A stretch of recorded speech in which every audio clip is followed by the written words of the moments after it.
Assalamualaikum warahmatullahi wabarakatuh. Hello, welcome back to my channel. Still with me, Ma'am Yanti, guru bahasa Inggris online kamu. Hari ini kita akan membahas passive voice untuk tenses simple present tense. Kita akan membahas apa itu passive voice, bagaimana dengan rumus kalimatnya, contoh kalimatnya, dan juga yang terakhir latihan soal. Tapi sebelum saya mulai, jangan lupa buat like video ini, dan buat kamu yang belum subscribe, klik subscribe dan klik gambar loncengnya biar tidak ketinggalan setiap saya upload video terbaru. Let's get started. Kita mulai dengan pengertian atau definisi dari passive voice. Dalam bahasa Indonesia, passive voice kita sebut juga dengan kalimat pasif. Lalu apa itu tenses simple present? Kalau untuk simple present tense saya sudah buatkan videonya. Kalau kalian masih bingung dengan konsep simple present tense, saran saya kalian cek dulu videonya yang bagian simple present tense tadi ya. Dan kalau sudah lihat videonya sampai habis, baru kembali ke video ini untuk menonton yang passive voice biar tidak bingung nantinya. Kalian mungkin sudah belajar ya di pelajaran bahasa Indonesia terkait kalimat pasif ini. Kalimat pasif atau passive voice adalah suatu kalimat yang dimana subjek tidak melakukan aksi, melainkan dikenai aksi. Dalam bahasa Indonesia, kalimat ini menggunakan awalan di untuk kata kerjanya. Contohnya ini dalam bahasa Indonesia, buku saya dipinjam oleh Eka. Subjeknya di sini adalah buku, kata kerjanya adalah dipinjam, objeknya adalah Eka. Bisa kalian lihat di kalimat tersebut, subjek di kalimat ini buku ya, dikenai berupa aksi. Apa aksinya? Yaitu dipinjam.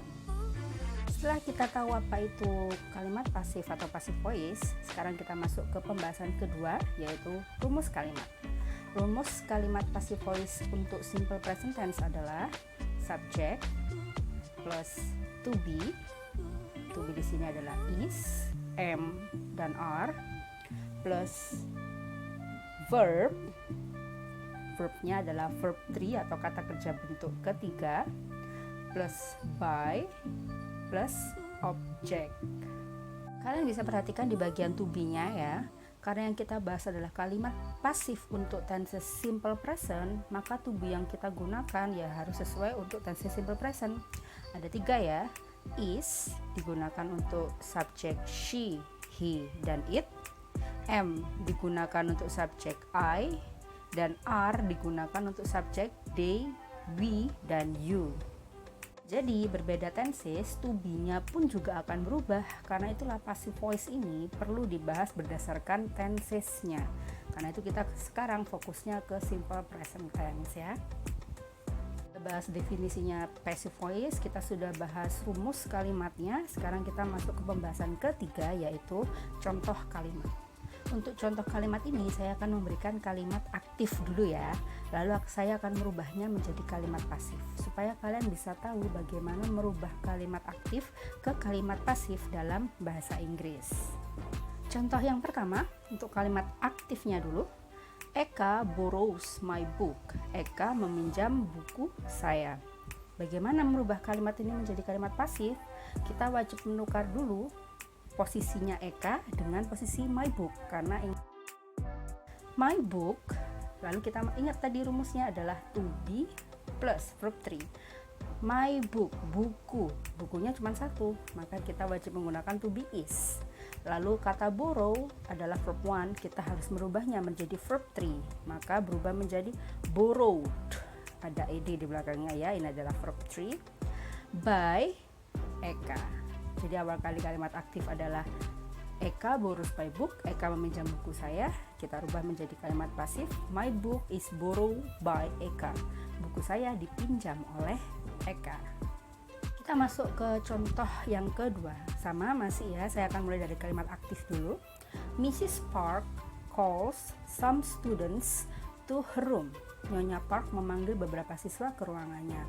Oke, kita jadikan pasif. Jangan lupa, yang awalnya subjek berubah menjadi objek, yang awalnya objek berubah menjadi subjek. Untuk pasif ini, subjeknya adalah some students.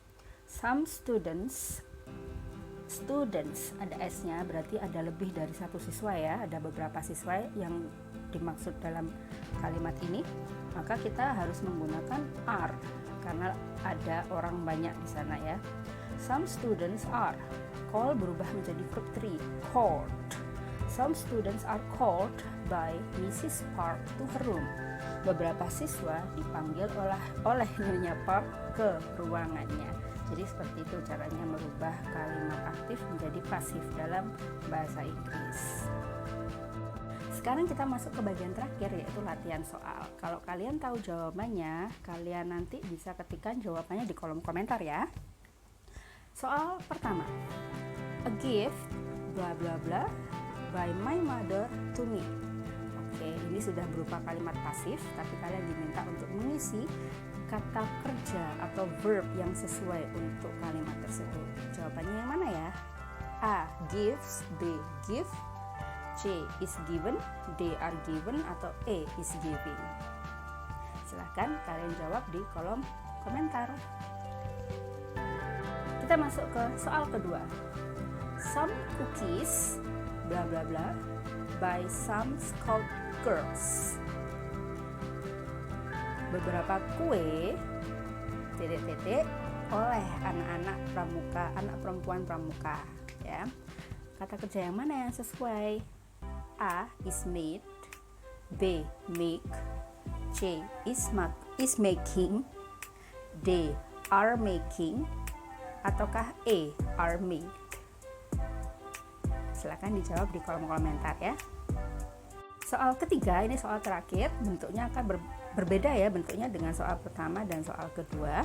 Dimana soal ketiga ini saya ingin kalian merubah kalimat dari aktif ke pasif seperti di contoh kalimat yang saya berikan sebelumnya ya. Untuk kalimat aktifnya adalah some nurses hold the cute baby. Lalu bagaimana merubah menjadi pasifnya? Ingat aturannya, kalian harus menukar posisi objek dan subjeknya, lalu masukkan rumusnya ya. Silahkan dijawab di kolom komentar. Selesai sudah pembahasan passive voice khusus untuk tenses simple present ini. Semoga kalian bisa paham ya dengan penjelasan ini, dan silahkan kalian coba menjawab latihan-latihan soal yang sudah saya berikan tadi supaya lebih paham dan lebih ingat lagi. Kalau kalian merasa video ini bermanfaat, jangan lupa seperti biasa untuk like, boleh juga di-share di sosial media kamu supaya teman-teman kamu yang lain bisa mempelajari video ini dan mendapatkan manfaat juga. Juga buat kalian yang belum subscribe, silahkan subscribe ya, dan gambar loncengnya bisa diklik juga supaya tidak ketinggalan notifikasi setiap kali saya mengupload video baru. Terima kasih, sampai berjumpa di materi berikutnya atau mungkin di tips-tips terkait bahasa Inggris berikutnya. See you next time. Wassalamualaikum warahmatullahi wabarakatuh.